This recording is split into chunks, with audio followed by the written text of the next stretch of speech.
Welcome to Between Sundays. I'm Tyler, and I have a zealous sparkle in my eye anytime I think of you, friend of the pod. Today, we're wrapping up our First Comes Love marriage series, but before we fix our eyes on what's possible, now that they've discovered the hot, holy heat of the Spirit, let's give the silent treatment to our favorite co-hosts, Maron and Barry. Good day, guys. Good day. Boiling and yeah, you got a boiling. boiling spirit, man. Hot, holy heat. Family business. Oh. Today we're going to go in hard on the third week of the First Comes Love series. What? Guys. This is so extreme. It's just so abrupt. Family business. We're going in hard. We're going hard on the final week of the series. Yeah, we are. But before I want everybody listening to this to pause the podcast. Pause it and go to gracechurch.us/marriage. Well, they're not going to hear this now because you told them to pause it. After I'm done saying this, go pause it. Okay. And go to gracechurch.us/marriage retreat if you haven't signed up for the retreat already, and go sign up for that because Barry said it. There's nothing possibly more important if you're married than going to this retreat this weekend. So August 22, 23, you actually said last week, you were like, how about you might have a golf thing that you're doing. Cancel it. Yeah. I was like, oh yeah, he clearly knows how to talk about golf. No, be there. Have the child there. We will have paramedics on site. Yeah. You're like, you might have a girls trip. Cancel it. So yeah, go register for this retreat. We've got, I don't know, 60-ish couples, so 120 people. That's amazing. That are coming to that That's a great already. Start. Go sign up for that. Last week we talked about the retreat with David and Betsy Bell. I got some good feedback on that. So go to the retreat, everybody. This is the last pod you're going to hear before the retreat. Go to it, and yeah, that's it. Unpause. No, pause. Pause. Go. Now pause. Yeah, now pause. Okay. Go to now unpause. 3 minutes in and off the rails. This is great. All right, what's new? What's going on? Maron, I have not heard how'd you do on that paper last night. You were planning to stay up late writing a paper. Yes, I do not know how I did because I do not have the results yet. Okay. However, yes. I saw you on Saturday. Uh-huh. We went to Egg Fest. Yes, we did. At Sullivan. It's become hardware. Like the Gaffrins and at least one vendor. It's become our annual outing. It's basically people cooking on Komodo grills. Yes, green egg. Big green egg. Egg Fest. It's always me and Jed and you. In years past, we've had Marcus. I think Lauren went with us the first year, maybe? Maybe. It's become my can't miss event of the year. Wow. Yeah. So at that event, you were like, all right, I got this paper that's due tomorrow. I got to start. We got to leave. I got to go do that right now. And then as of merge, you still hadn't done it or what? It still wasn't done. No, it's one of those things you do in stages. So I had to do all the research for the thing. Then I had to outline the thing and then begin writing the thing till I got to a decent enough pausing point. Saturday night, got to a pausing point, knowing that it wasn't due until Sunday night. So this is all really boring. But Sunday I led worship, and then there was the Spanish-speaking luncheon, Comida en Familia. I go to that every month, so that was yesterday. So I stayed here in the building until Merge was over because I was helping to play keys and lead worship for Merge. He partied hard. Yesterday was just... it was a climb. She showed me the assignment, like what was actually required of her. And if I could summarize what I remember reading, it was basically like, in 1,000 words, describe the entire history of theology. That's right. Well, the history of pneumatology, that is pneumatology from the early church until now. So good luck. Yeah. Oh man. Yeah, citing I'm so glad contextual, geographical, just throw every word into the descriptor and then say 1,000 words. So the problem was where I left off on Saturday night. It's a critical book review. Yeah. And like Barry said, it's like having to describe the diversified views regarding the work of the Holy Spirit from biblical times to today. And so I had made it just through the medieval era, and I was already at 689 words, and I did not have many left. So, yeah, it's just hard. It's just really, really hard. Really, really, really, really, it's really especially hard when you say yes to Egg Fest and leading worship twice in one day and putting a cabinet together in your house. Hey, that cabinet is changing my life already, and it was totally worth it. You're like her work life Jiminy Cricket. Yeah, I know. You're I try. Her, work work-life balance conscience. You're going to help me use AI to fix my everything? life. All right, I can do that. Apparently, he has AI like working for him like a butler. Unbelievable weekend with AI. What did I do? Oh, Lauren and I are going out of town. Yeah. In October, and I was like, "Hey, AI, put my itinerary together for my trip." Yeah. And great. it did. Yeah. And Lauren loved it. That's awesome. Agape love, man. That's not something that I like doing, but she, It's the A and put the AI sparkle right back in her eye. Put the sparkle right back in her eye. I was like, "Hey, I got an itinerary already set up. We're not even a month away." Wow. She loved it. That's great. That's the best. I've been using it, using ChatGPT to help me figure out how to be vegetarian in Turkey, because they are very meat forward culture. Yeah. So I'm like, I'm going to be going to like rural restaurants, or small town restaurants that don't have any English on the menu. I can't guarantee that the people are going to speak English. So how do I not have meat? Yeah. And I've been using it like a search engine. Did the Great Awakening happen during the Enlightenment? That's what you use it for, huh? Yeah. It is definitely getting better, although sometimes it'll be like, absolutely, what a phenomenal question. And yes, it did. And No, then but you I look it up and it's like, no, it didn't. Or whatever. I gave it access to my Gmail account. You are and playing with fire. I said, unsubscribe me from every single marketing email in my Gmail account and then delete all the emails. And it did it. I have 0 emails in my inbox right now. Yeah. Yeah. And you just have to completely trust that it didn't make one mistake and get rid of an email. That's what I said. Like, what if your school, like your kid's school, has like pertinent information? Oh, it was, but someone will let me know. We're all doomed. That's the basic. Yeah. Do you guys know about Live Golf? Live, L-I-V. Stop looking at me. No, what is that? Is it like the number, Roman numerals? Yes. Yes. So 54, right? I don't know. I should. I need to learn the Roman numerals probably at this point. Yeah, it's 54. Yeah. Because it's a golf league that started, I think, in 2023. It's a professional golf league. So PGA is like the normal golf league. This is a competitor golf league. Oh. 54 because they only play 54. They only play 54 holes in a tournament as opposed to the normal 72. So they play 3 days instead of 4. Anyways, they were in Westfield this weekend. The tournament.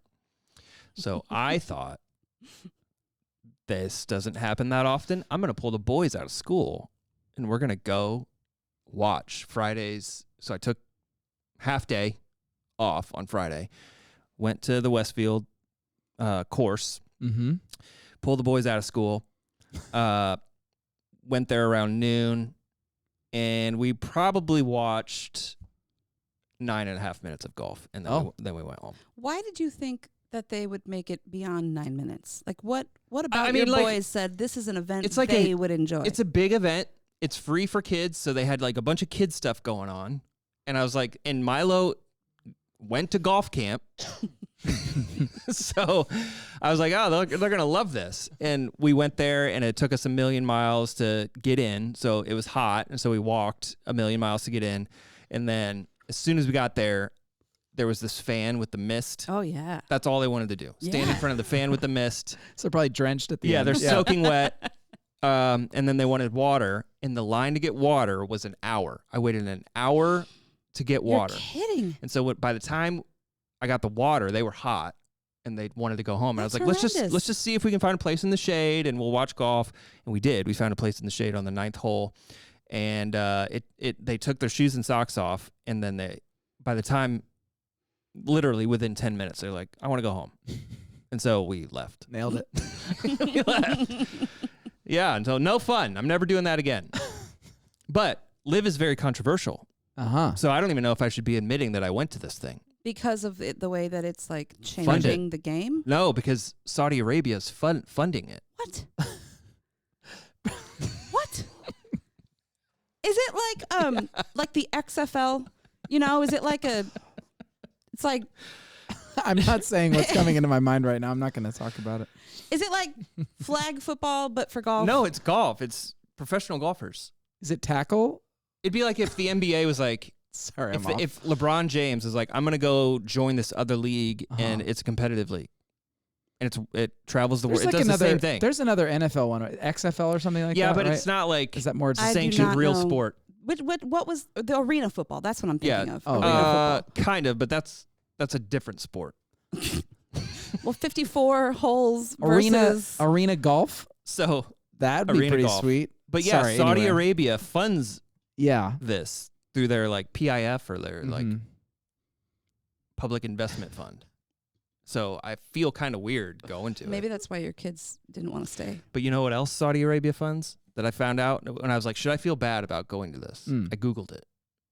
And public investment fund funds live golf. So I was like, that kind of feels weird. It also funds, it's also a minority shareholder of Disney. Ah. So if I feel bad, everybody else needs to feel bad too. Okay. That's the point. Wow. This Barry, anti-capitalist message brought to you Yeah. by Tyler. anything new with you? Not really. I'm hurtling towards my trip to Turkey. So next week? No, it's 2 weeks from now. 30th of August we leave. And you're so gone for 2 weeks. I'll be gone for 2 weeks. Yeah. So we got a pod without you. Yeah, you'll have to All pod without me. It'll be all right. You guys Yeah. will be great. I mean, I still think timing wise, we could make it work for me to call in if we could figure out the technology to do like a Zoom call live or from something. Turkey? Yeah. What's Like- the time difference? The Monday after everybody be leaves wild. will be like a free day for me if I can just get some decent internet. It would probably be like 1 a.m., but like I would do that. I would do that for between Sundays. How fun All would right. that be? Actually, that'd be really cool. Yeah. Like, because by then everyone will have left, so you can give us an update on the trip. Yeah, and you will have had your son return to your loving arms. Oh, yeah, that's be- the big concern now, right? Stop. I'm trying not to think about it genuinely, and then every time I bring it up, one of you makes fun of me. This is the first time I brought it up. It's- I'm not making fun of you. I guess I am. It's we're not making fun of you. We're just laughing at your behalf. Like we're laughing at you. Who were you talking to this past weekend where you were like, yeah, I'm concerned about Jaden going? And they're like, well, wait, how old is he? Yeah, no, it was 21. David Bell on last Oh, week's yeah, last week. podcast. David Bell was like, So I'm just- oh, 21. I'm just done bringing it up. Yeah, It'll that'd be cool. fine. Live It'll from be fine. Turkey. That'd Yeah, be good. just a thought. We'll see. Okay. So anyway, but yeah, otherwise things are good. So Great. Yeah, this is the last week of our sermon series.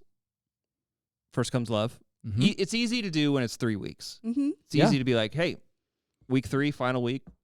It's when we get back into the Matthew series I know, where I'm it's going to be like like, this who is knows part- what week we're part in. 2 of the 4-part Matthew. Yeah, exactly. So next week starts Hope Month, which is a 6-week Correct. series. Yeah. But for now, we're wrapping up marriage Yeah. series. So Barry, yeah, give us kind of what the big idea was to wrap up the series. yeah, for sure. So the first 2 weeks of the series, in a way, were very much idealistic and very kind of painting a very kind of almost intense picture of what marriage is meant to be, the biblical conception of marriage. And I acknowledge it sets a very high bar for marriage. And I wanted us to go there intentionally because I think too often we give ourselves permission to just be like, well, it's hard, so it's okay for it to not. But like, no, let's actually like, what are we called to reach for in our marriages? And then this week is the acknowledgement of, okay, but that we're all human and we are never going to reach that perfect, Yeah. ideal all the time. So what do we do when we fail? What do we do when marriage is not the ideal? What do we do when things fall apart? And so we looked at the last part of this passage that we've been focusing on, Romans chapter 12. And in this case, it was verses 11 and 12. Yeah. And and we just talked about some of Paul's very vigorous, excited, very energetic commands for what to do when things are difficult. And it's everything from endurance to prayer to being proactive in our relationship with God. So we can get into all the specifics of Yeah. those, but the big idea is basically don't give up, lean in. Mm. Don't Yeah. give up, lean in. That's the call when Great. marriage gets hard. So once again, I found myself perplexed and confused at the NLT Yeah. because Romans 12:12 says, never be lazy, but work hard and serve the Lord enthusiastically. Rejoice in our confident hope, be patient in trouble, and keep praying. Mm. If I put that on my fridge or something, I'd be like, got it. Feel good about that. Mm-hmm. That's NLT, Yeah. right? But you showed us that the Greek reveals 6 basically like rapid fire Right. imperatives. Right. I'll just rattle them off. In zeal, don't be idle. In spirit, boil. In the Lord, serve. In hope, rejoice. In suffering, endure. In prayer, persist. So basically, like, don't be idle. Boil, serve, rejoice, endure, persist. That sounds way more urgent than just like serve the Lord enthusiastically. So, Right. I guess, yeah. How does the rhythm and intensity of what the Greek actually says? How should the intensity of those commands shape the way we need to think about our relationships and marriage as it compares to how we've read it, like in the NLT? Yeah. Well, that's why I kind of went on that little bit of a rabbit trail to explain the difference between like the versions that we were reading and what the Greek had. I think it's important because it's easy for us to look for the easy way out. Like, I think we have a tendency, and I said this in my message, we have a tendency to seek for the most comfortable, easy approach possible. And all I wanted to point out is what Paul is saying here is not comfortable and easy. This is urgent. This is active. This is intentional. Yeah. And when you kind of take away some of that urgency and to make it read better, you miss a little bit of the heart behind it. And in fact, there are, if we expand it to the broader passage, there are even a couple more of those same structured commands with the in this, in this. There's even some more of those in what we've already studied, but I didn't. In these 2 verses, there are 6. So anyway, it just made it sound way more intense, and I liked it. Obviously, it's harder to read when you're like in the Lord boil or in the Spirit boil. Right.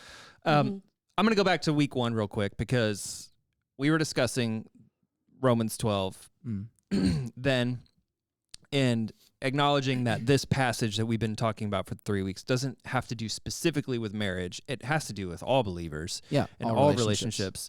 It applies to everyone. It's communal, but especially marriage, or we're applying it to marriage. This week, I noticed, Romans 12, I agree Romans 12 applies to everybody, even spouses or especially spouses, but Romans 12 is like, this is what everybody should do. Everybody should do this. When we're talking about marriage, what Romans 12 does not do is like, but in the context of this, do this. It's like, everybody needs to do this. Right. We're going to apply that to marriage. Marriage is like a very contextual thing, I feel like. So like, I wrote down zeal and boiling in the spirit for like a spouse who is carrying more weight, or because their spouse is, we talked about this a little bit last week. A spouse who's carrying more weight in the marriage because their spouse is like spiritually immature or something. So like zeal and boiling in the spirit. Maybe their partner isn't a believer at all, and so they're not doing agape love. They don't buy into it. They're whatever. But for this believer's context of marriage, like zeal and boiling in the spirit is tough because it's like, does context matter at all, I guess, for this? Because, maybe zeal and spiritual boiling needs to be found in like seeking support systems instead of like pursuing each other because my spouse is like on a completely different spiritual plane than I am. So instead of like pursuing them and going on a date, maybe I need to have zeal and finding support for me or something. Sure. I don't know. So do you feel, I guess the big question is like, does context matter at all when we're talking about this? Or is it just like, hey, the Bible says you got to have zeal in your relationships and that applies to marriage, so do it? No, I think what you're pointing out is totally true. I think the application of this, again, Paul doesn't apply this, like you said. He simply says, this is what it looks like to be in Christian community. It's this, it's this, it's this, it's this. So I made some choices, interpretive choices, to apply it to marriage. Yeah. So you're right. Like, in zeal, do not be idle, or do not lag in zeal is what he says. Like, I took that and I said, what's easy? It's easy for zeal to fade in marriage if you don't focus on feeding it. So feed your zeal, or like, or whatever. I didn't quite say it that way. That's weird. Anyway, but you could, what you're saying is totally true. You could take that same concept in zeal, don't be idle, and say, like, be zealous about making sure that you've got the support you need, or Yeah. be zealous in drawing others to surround your marriage with love, or whatever. Yeah, you could totally apply it in other ways. I just chose to apply it specifically to that very common thing that happens when the infatuation of dating and engagement turns into the cold, hard reality of being roommates. Yeah. So, Yeah, that makes sense. And that's actually what I wrote down on my. We all had a moment in service. If you weren't there, where we had to write down prayers or prayer for our marriage or something. That's what I wrote down. I was like, it's really hard for me to remember the zeal part, especially in. I use it as an excuse to be like, well, we've got little kids, like, well, it's so hard, whatever. So in my mind, I'm like, wait, does that context even matter? Like, does the context of my marriage right now even matter when it comes to this thing that Romans 12 is saying about having zeal? And so I feel like it does, but I just wanted to talk it out. totally. And then the crux or the meat of your sermon was like breaking out those 6 imperatives to like proactive imperatives and then reactive. And I really loved that because I often think in those terms. Like when it comes to relationships, I'm like thinking about like what do I need to be doing, and then what do I need to be doing when something is done, basically. Sure. And so I was really glad that you framed it that way. And I didn't intend for that to be the case. It was just as I was studying it, I was like, oh, this verse is all proactive and this verse is all reactive. I was like, great, thanks, Paul. That's good. So Paul has to remind us not to be idle in our zeal because, as you said, zeal can fade. So I guess my question was, if zeal's a part of marriage, and this can and does fade, what are like the spiritual practices that we need to embrace in our lives and in our marriage that keeps the zeal fed, as you put it, feed the zeal? It sounds like a Gatorade commercial. Well, you said it can burn out quickly. Yeah. Like any fire does It's like without it a burns fuel hot, source. but dies quickly without Right. fuel. Yeah. Right. So what are like what are the spiritual practices that we need to be considering in this? Because what I'm afraid is that every time we talked about you talked about one of these imperatives this past weekend, I was picturing people in my mind of like me too. people I've had in my living room to talk about their circumstance or their marriage or whatever. Yeah. And so every time you focused on an imperative, I was like, oh, so-and-so's mind, or so-and-so's on top of my mind or whatever. Who's having a tough time in their marriage? And so what I am nervous, or not nervous, but what I don't want people to walk away with is like, the risk is like we're hearing zeal and put sparkle in the eye, and like I just got to have more date nights. That's it. That's what's going to help here. Sure. And so I want to go a little bit deeper and be like, what are the spiritual practices that help fuel the zeal, if that makes sense? Yeah, I think it makes sense. I do want to, before we get into that, I do just want to make one little comment. I don't know if I put this in the app notes or not, but the word for zeal that Paul uses there is different than the word zelos, which is normally used for zeal in the New Testament. If that had been the word he'd used, I would have probably gone another direction with how I applied that, because that word for zeal in the minds of the biblical authors and readers would have associated it with a spiritual fervor that is like it can almost be to an extreme. I did put this in the app notes. It can almost go to an extreme degree, and you could almost call it like wrath. Like that's the kind of zeal that's like Phineas, who like runs into the tent of a guy that's sleeping with a non-Israelite woman, and he spears them both to death in their bed. Like that's zeal, and that's the kind of zeal that Paul says, I was zealous for the Lord and stuff like that. Right. Anyway, that's not the word that Paul uses here. The word he uses, I think, can still be translated zeal in English, but is as I tried to point out, it's more about earnestness. It's more about like I'm just so on fire for this right now. Yeah. And so all that to say, the Pharisees were zealous. We're not saying be a Pharisee. Exactly. It's not that kind of zeal. But I don't think Paul necessarily I didn't take that thinks away. that zeal is always wrong. It's more of that's just like that's a a way of feeling about the world where it's like, I cannot be stopped. I will see the purposes of God done on this earth, and it's whatever. This kind of zeal is more about is in a relationship being earnest, being, Fervent. fervent. Yeah. New Right. King James says fervent. Fervent. Yeah, because I guess I know a bunch of people who have said things like, I thought that, losing a bunch of weight would put that spark back in our marriage. So I did that, and it turns out it didn't. Or I thought going on these trips, or I thought scheduling date nights every week would fix what's been broken. But having a baby. Yeah, having a yes, Right. would give that spark back into our relationship, and maybe it did for a minute, but the wounds that were broken in the marriage weren't healed, and I think the other imperatives come into play after that. But if we're just focusing on excitement, and I don't want people to think that's what we're saying. Well, and what does it mean? I have to look at other translations to get a more rounded picture of what this scripture is trying to say. What does it mean to be fervent in spirit? Like, it doesn't say be fervent for one another, but it's in a passage that's full of one another's, right? Love each other with genuine affection. Take delight in honoring each other. Right. Then it says, don't be lazy, work hard, serve each other enthusiastically. This is a very communal scripture about how we are supposed to treat each other. Right. But then serve the Lord. Yes.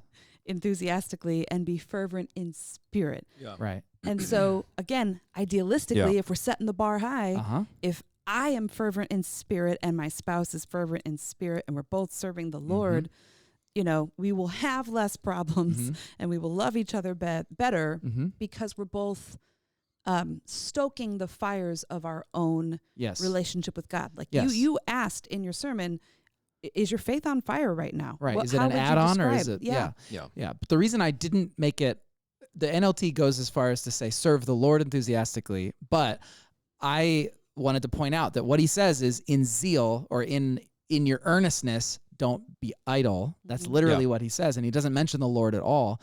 In a communal passage, I think there's something to be said about the posture that one takes in a relationship that they have.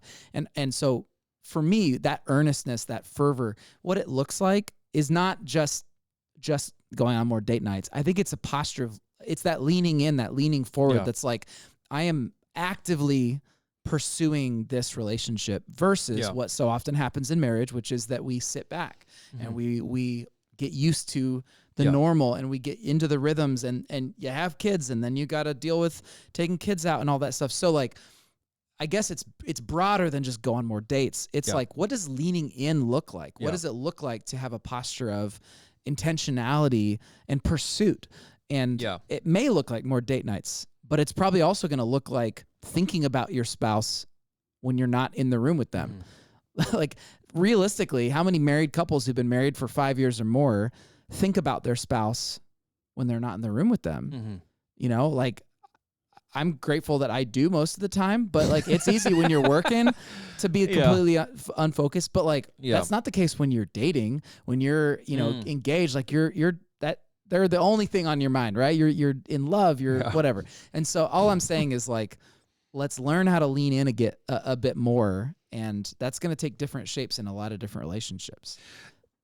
That reminds me of a time where it was before I started working at Grace. Lauren and I were dating. And I was working, but she was not. Like she was still in school, maybe. But she called me in the middle of the day, and in my mind, I'm working, and I'm like, something must be terribly wrong. Something must be terribly wrong. So I leave whatever meeting I'm in, and I'm like, hello, like quiet in the hallway because I don't want anybody to hear the serious news. And she goes, do you think I should paint my toenails pink or red? And I'm like, don't ever do this again.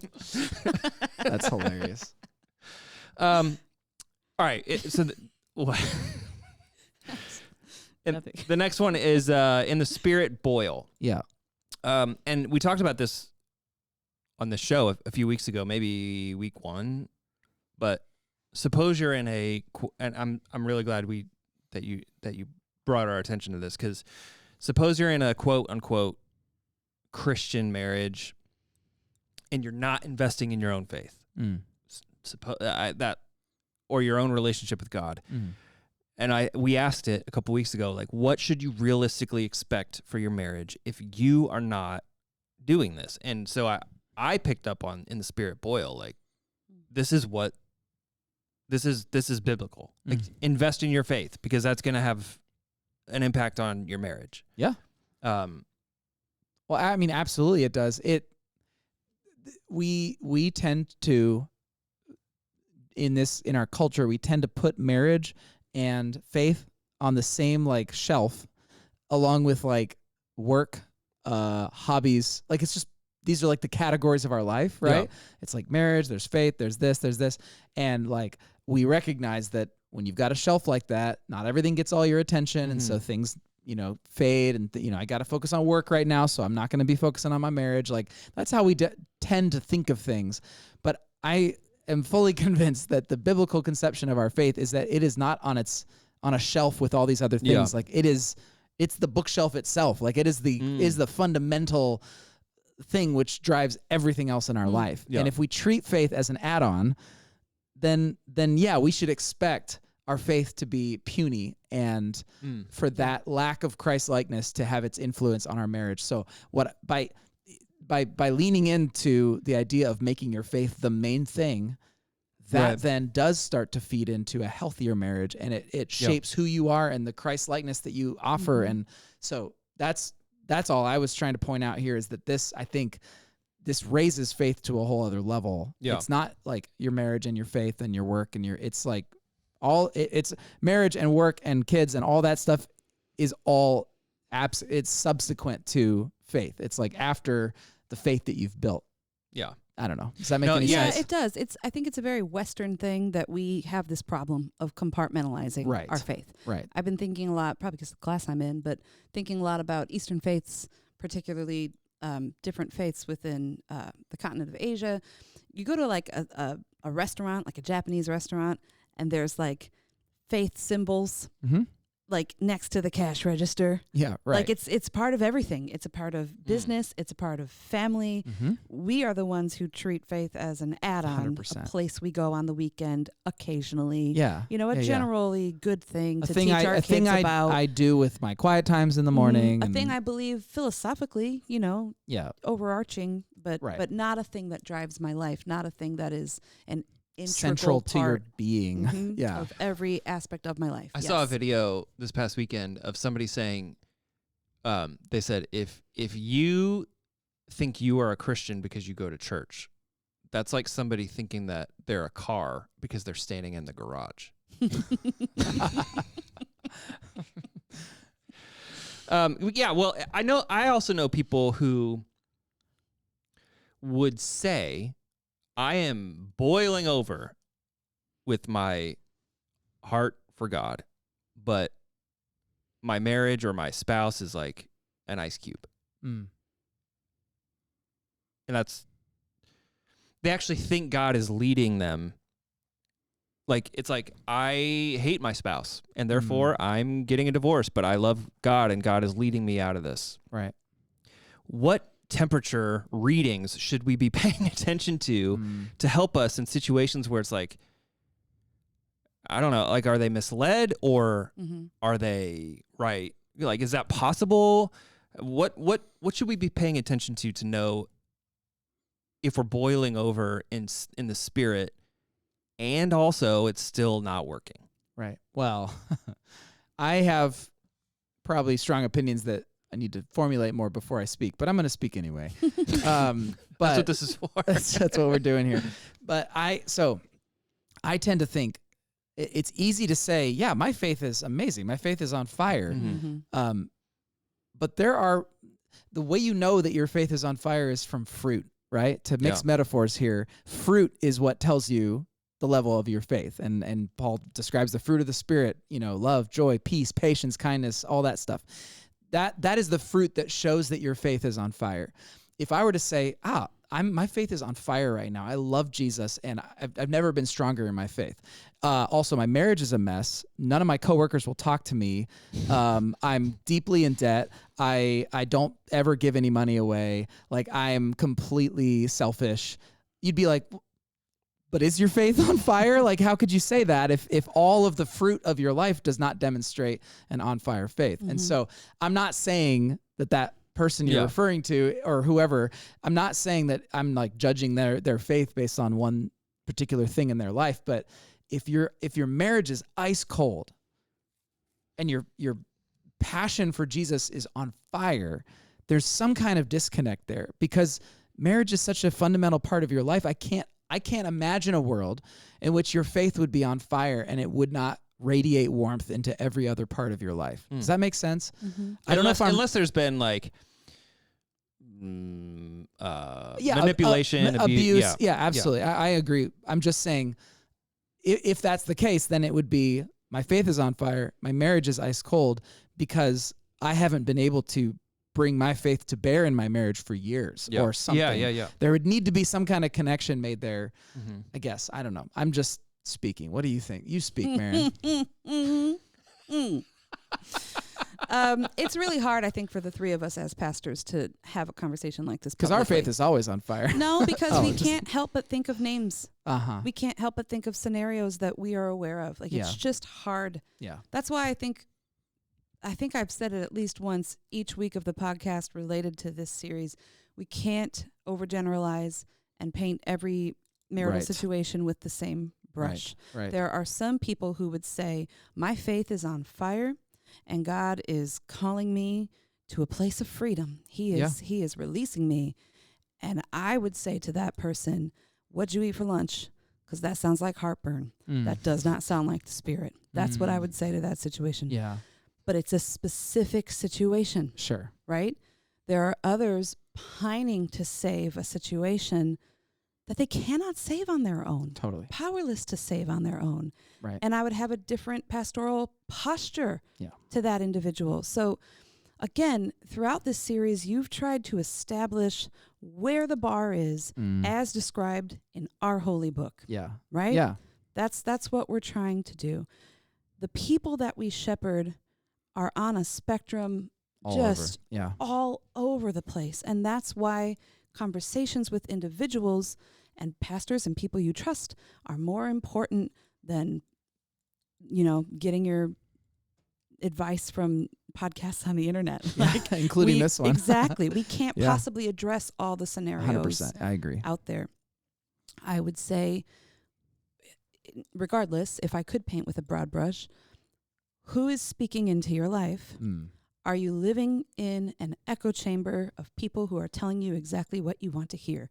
Are they tickling your ears? Is there anyone in your life speaking hard truth in love?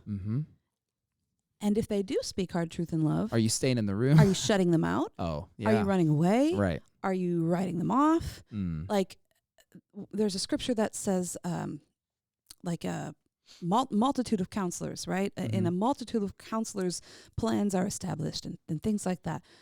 Who's in your camp? Who are you accountable to? Who are you talking to? Do you need more people to talk to about things like this? Come to the marriage retreat. Will your spouse not come with you? That's okay. Come anyway. Do what you can to have a multitude of counselors and not just be surrounded by people who will tell you what you want to hear. Right. Which is a part of robust on fire faith. You can't do it alone. No like coal in the fire is going to burn well if it's the only one. It needs other coals to keep it hot. And parameters and correction to keep it from burning out of control. Sure. Like, you might think you're on fire for the Spirit and be a complete heretic. You could do that. Yeah. Right? It's why we have doctrines. It's why we have, Yeah. Things to help kind of make sure we stay on the narrow path and we're not just, oh, well, the Spirit told me. So, right. Right. I'm going to, for sake of time, I'm going to jump to some of the reactive questions I had. But the reactive, sentiments or encouragements or whatever. it says, in hope rejoice, and in suffering endure, and in prayer persist. This was a minefield that you had to walk through? How so? I mean, just like... Oh, because of my big caveat about abuse? Yeah, so how did that feel? So good. So good.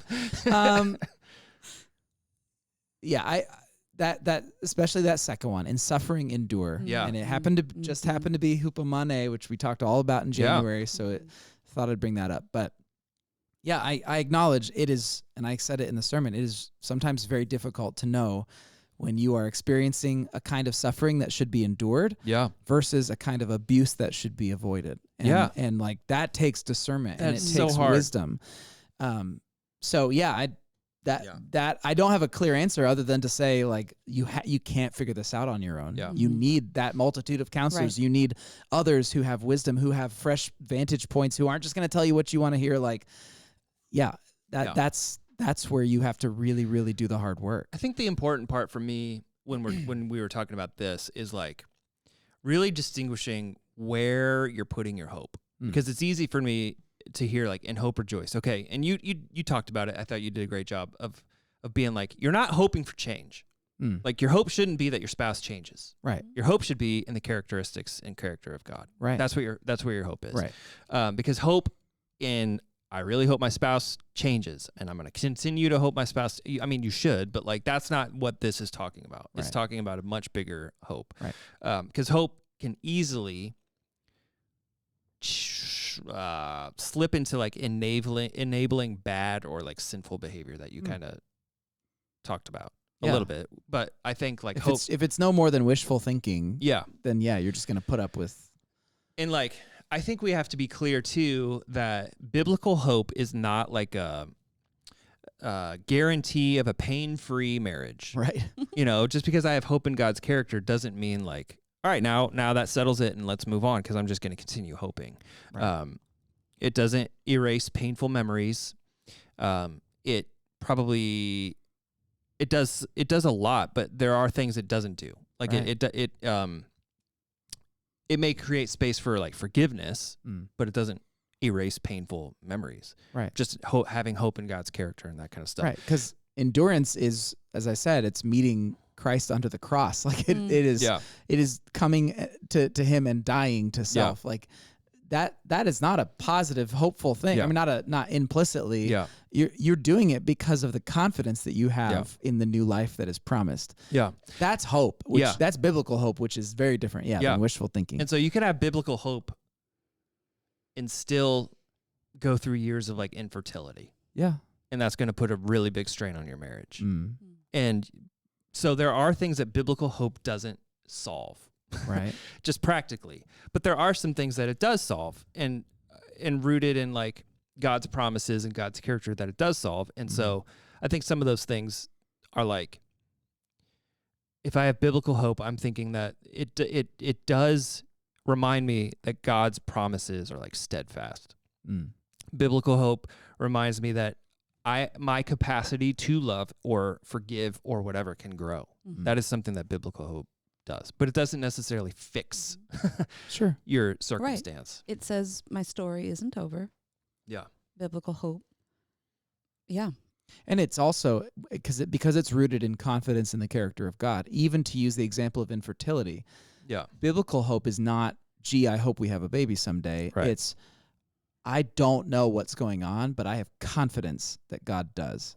Yeah. And that he's got something in store for us, whether it is a baby, whether it's incredible life found through adoption, whether it's through some other means of finding the joy and life that he promises. Like, it's hope that is confidence that God is working even when we can't see it, which we say all the time at Grace. Present in our suffering. And present in our suffering, right. And cares. The just a hope that the knowledge, the confidence that he actually cares about what I'm experiencing. We talked about this, I think, maybe last week, but I also think it's important that we acknowledge it again, I feel like I need to acknowledge this, that, it was last week when we were talking about Adam and Hava. Yeah. And trying to get back to Eden. I was like, but the reason we're not in Eden is because of sin. Right. And in order to get back to Eden, it requires a posture of repentance. It requires forgiveness. So it requires all these things, but the reason we're here is because of sin. My sin, my spouse's sin. Lauren, you're perfect, but my sin, other people's sin. Hypothetical, yeah. And therefore, like, in hope, rejoice can include lament. And so I was thinking about this. I was thinking about, like, if we're saying in hope, rejoice, I was like, yeah, but I'm still pretty ticked off about some things. And so is there room for lament or protest in our hope when it comes to our marriage? I think there's 100% room for it, and I think you can't really taste the full fruit of hope unless you can lament first. Good, because I wrote a lament. Okay, great. But I mean, just think about what are we starting next week? Hope Month. And what's the topic of Hope Month? The broken places of our world. Right. Yeah.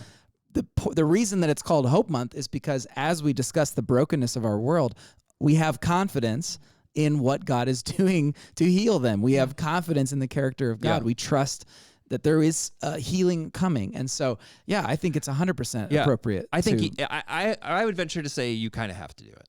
Yeah. Like, in hope, rejoice. Okay, well, it can't just be like, for me at least, it can't just be like all just like blind trust. Some people maybe. I don't know. Yeah. Some people. I have to go through the whole process of being like, how long, O Lord? And then, yet I'll trust you. Just like what a lot of the Psalms do. It's like, sure. How long, O Lord, is often followed by, yet I will trust him. So I actually wrote a lament this morning because I was like, I feel like this is such an important part of this for me and how I've gotten to a place, not with my marriage, but just with the world.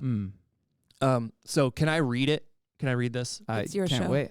It's not my show. It's our show. It's God's show. All right. So there's different structure elements to a lament. And the first one is just basically acknowledging like what's true. Okay. So I wrote, like, if I'm crying out to God or praying or something, it's God, you see all things. You see the brokenness in my marriage and you do not turn away.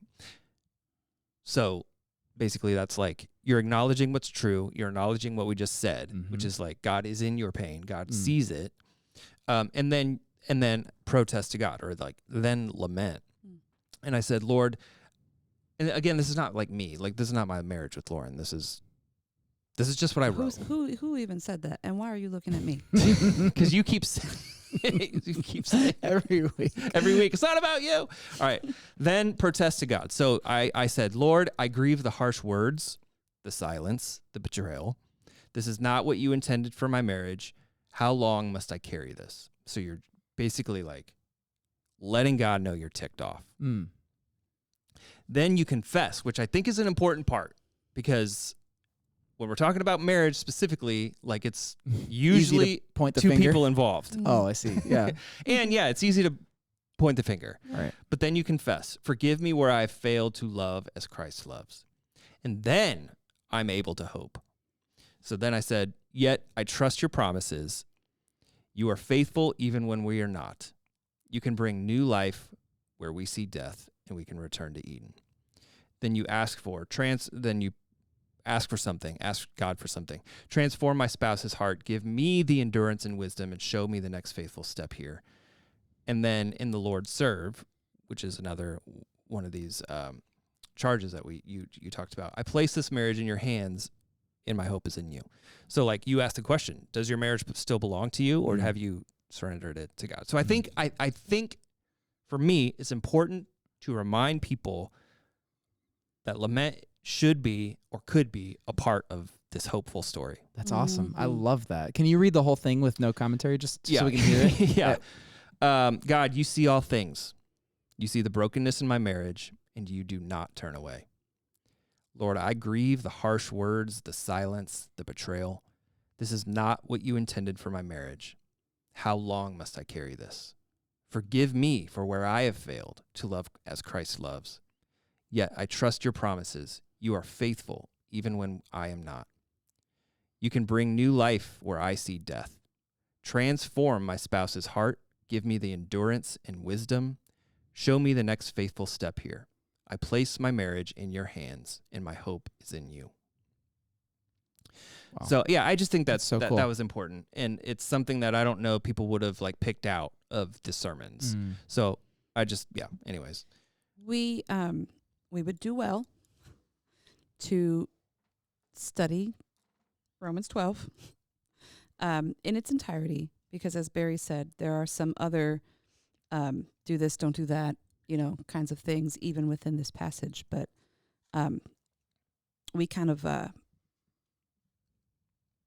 don't think that you know it all. Live in harmony with each other. There's some of these things that we didn't get to in that passage. Mm-hmm.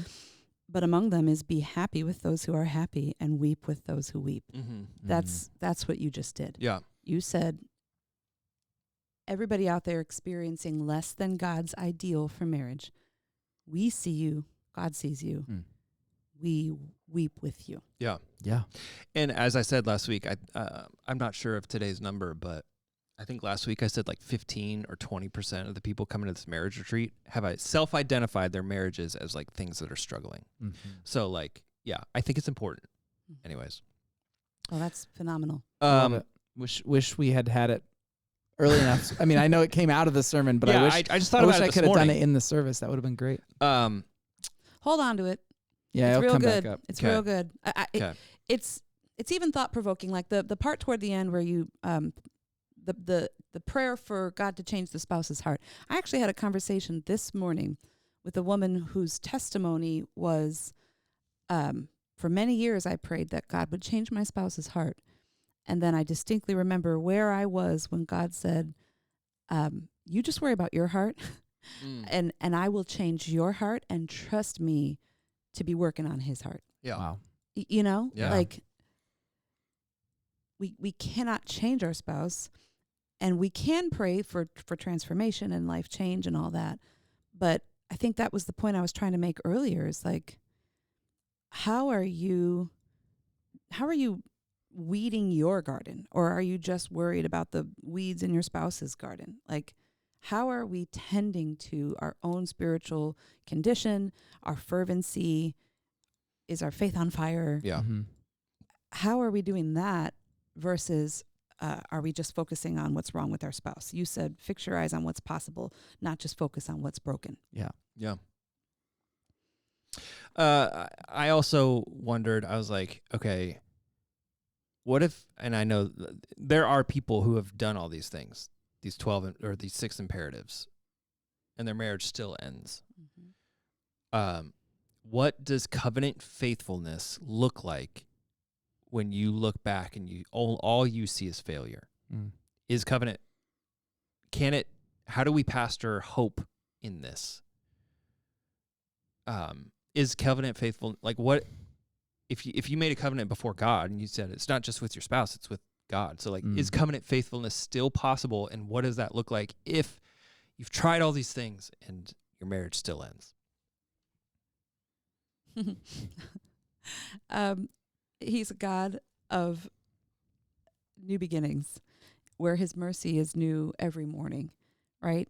Even though there's been a death of something and you're grieving the loss of that thing, he's the God of new life. He's the God of resurrection. I think about some people I know that have been divorced and remarried, and covenant faithfulness means something not new, but it's been resurrected. The concept of covenant faithfulness has been resurrected in their lives as they're starting this path again. I know people who are divorced and remain divorced, or choose to remain single, and still he's the God of resurrection. We are the bride of Christ. What does covenant faithfulness mean in the way we identify as not just children of God, but like he's the lover of our soul, right? Yeah. Like, I think that we could talk about those two words, covenant faithfulness, in a lot of different ways, and it might take on different meaning for different people, if that makes sense. Mm-hmm. Yeah, I mean, the reason I'm hesitating, there are so many cans of worms that get opened when you talk as a Christian about divorce and remarriage, because there are some very, very strongly held views in different parts of the church about the handful of passages that we have in the New Testament that specifically address divorce and remarriage. So if anyone's really, really curious, I'm prepared to explain all the different approaches and where I personally tend to land and where we tend to land as a church, but I'm not going to get into that right now, just in case that's where anybody was going. But I will say, on a kind of a higher plane, just looking at the overall heart of God for all of this, I'm 100% in agreement with Maron. Like, we have a God of resurrection, a God of second chances, a God of love, a God of grace. So, yeah, I think it's absolutely appropriate to grieve the loss of a dream. I mean, no one gets married to someone that they don't want to marry, at least at some point. You marry someone because you think. No one's like got their fingers crossed when they, when they're making their vows at the altar. Maybe somebody does, but like in general, people are going into it fully assuming we're going to make this work. Yeah. So when that breaks down and it doesn't happen, that is something to grieve. Mm-hmm. And I don't know the answer to, like, I kept talking about the high bar of covenant faithfulness as an eternal bond. Like that I don't know what to do with that if that bond breaks. Yeah. Because it was meant to, if the bar is this and it doesn't meet the bar, then what happens next? What I will say is the one thing that comes to mind is that Jesus is asked about, okay, what about is it a woman who keeps losing all her husbands, or is it a guy who keeps losing all his wives? It's a woman. She keeps getting married to the brother of the brother of the brother, and she gets, because they all die, and she gets married to the next one. They're like, so in the resurrection, whose wife is she going to be? And his answer, which is very frustrating from like someone trying to find out the facts about biblical eschatology, is like he's like no one's even gonna be married in the new creation. You're like, wait, what does that mean? What do you do with this? I thought covenant faithfulness was eternal bond, and so it's all very. His answer is a non-answer if that's what you're looking for, and so that, like, I'm trying to think like what else could I reach for as far as like ammo for this conversation, and what I get is a non-answer from Jesus. That just doesn't go there. I actually think this is why Romans 12 fit really well, because it's not about marriage, right? So we're all called to it, whether we're married or not. We're called to have zeal, and boil in the spirit, and serve, and hope, and endure, and persist. We're all called to that, whether we're married or not. So I think that's encouraging to me. To be like, okay, this is a path. This is a path forward in someone's life. The other thing we talked about it is like, I think so many people go through this and then leave. They go through a hard time or in their marriage or divorce or whatever, and then they leave. They leave their community. They leave spiritual community. They leave. The church, and for a ton of different reasons, probably, but I would say covenant faithfulness could be staying in your faith community. Wow. It could be staying in hope and in lament and all the things that we've talked about. That could be your covenant faithfulness. Pursue peacemaking when you can. So I don't know. I believe that it's possible. I believe that covenant faithfulness is possible. That's all to say that. But I think it's possible, but you just have to stop maybe asking the question of like, when will my marriage get fixed? And how, instead of asking that, it's like, how do I walk faithfully in Christ in this season? And Romans 12 is a roadmap to that. Absolutely. Sure. Yeah. Like you just said, read a little further, verse 18, and this is the New King James, but it says, if it is possible, as much as depends on you, live peaceably with all men. Yeah. All right. Well, so were you encouraged by this series or discouraged? I was encouraged because I was nervous talking about marriage since there's so much stuff out there that I'm suddenly competing against. Like, well, what does Barry have to say compared to the podcast that I listen to or whatever? I was nervous about it, and I was worried about using a passage that isn't actually about marriage. I was like, is this going to make sense, or is this going to be, am I just going to be like reaching the whole time? I didn't know how it would strike the many live fire situations that we're aware of that prompted this entire series of marriages that are challenged and things like that. I would say overall, really encouraged by the responses. I've had people, I mentioned this I think maybe last week, but I've had widowers and widows telling me that this series has meant a lot to them. I've had some young couples that are dating who this has prompted a lot of great conversations for them. I've had married couples that have signed up for the retreat because they heard me hammer home, you have to do this again and again and again. And so they're going, and I'm like, okay, like I'll take this as a win. We made maybe an inch of progress as a community, and it's better moving forward than backwards. So I'm glad about that. So I don't know. How do you guys feel the series went overall? I think we talked about this. One of the teams I work with on staff, we had Facilities team. Yeah, the facilities team had a goal of 60-ish people or couples coming to this marriage retreat. And we obviously want more, but we have that. Right. And so I feel encouraged that some of us met our goal. Yeah. Yeah. I feel like that number should be a lot higher. So I feel a little discouraged in that. Yeah. Anyone who is in relationship should come to this thing. Yeah. I feel encouraged that like we're meeting this expectation, but yeah, I should add, as much as I was encouraged by the people that made it a commitment to come to this series, I also know of several couples that didn't darken the door. And I'm like, guys, you specifically should have been here for this series, knowing what you're going through and what you're, So there's obviously. And now we can pray for them by name. Yeah. Yeah. And I'm going to tell their names right now. No. I don't know that I would say I'm encouraged. I think I'm challenged. Yeah. And maybe that's part of being encouraged, the deeper side of encouraged. I think maybe sometimes encouraged feels like, attaboy, and it feels like the positive side. I feel like I am encouraged to go deeper, and that feels like a challenge. Yeah. I feel challenged by this series. Yeah. I am I'm glad for the conversations it's generating, not just among spouses, but also congregants who have also felt challenged in one way or another, reaching out and asking for prayer. Maybe where something was hidden has now been revealed, or where somebody didn't feel, comfortable talking about their, personal relationship and things like that. It's like, politics and finances. Like, we don't talk about these things. We have brought marriage into the public discourse, right? Like, we're talking about it, and things can heal when they're brought out into the open. So I'm encouraged in that regard.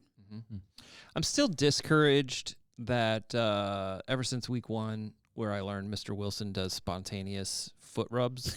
Still discouraged that I don't do that. You're not, yeah. That's a hill I can't climb. That's too much. Yeah. I will say it was good for my marriage. I mean, this series. Oh, good. Liv and I had some great conversations. Also, just over these 3 weeks, we had about one a week. We had some sort of major thing happen that really tested us and put us where we. Like what? Just I'm happy to tell you if you really want to know. But no, just like challenging things where we weren't on the same page and we were frustrated and miscommunicating. And it's like, of course this is happening right now. Of course it is. But like, because of the series was going on and because we both were paying attention, we ended up coming through that to a really good place. And I'm like, wow, all right, let's put this into practice in my own life. So good. Yeah, we all have stuff to learn. Yeah. Where are we going next? Well, we are starting Hope Month, so it's going to be different. If you've been around Grace for a while, you know that over the last 6 years, we've spent one whole month a year looking at one of the 6 broken places: hatred, isolation, decay, all those, injustice. We are going to instead, this year, for the 7th year, we are going to focus 1 week on each of the broken places, and then we'll have our food drive, day of service kind of thing. The increasingly inaccurately named weekend of service, which is now spread over multiple We're calling weekends. It Sunday of services. Yeah, but whatever. Branding, I'm just saying. Anyway, but all that to say, that's going to begin this coming Sunday Yeah. with the granddaddy of all the broken places, separation from God. And so I'll be kicking us off, and then I'll be handing it off to other teachers while I gallivant around the world. They'll be, I think we're trying to get them all scheduled for this. So it'll be a good month or a good 6 weeks. Great. Again, one last call to sign up for the marriage retreat. gracechurch.us/marriage retreat. It is $25 per couple. Money well spent. Yeah, so we'll be with you next week to talk about Hope Month. Yep. Okay. I'll be gone. Maron, will you please send us out? Sure will. Do justly, love mercy, and walk humbly with your God. And we'll see you on the other side of Sunday.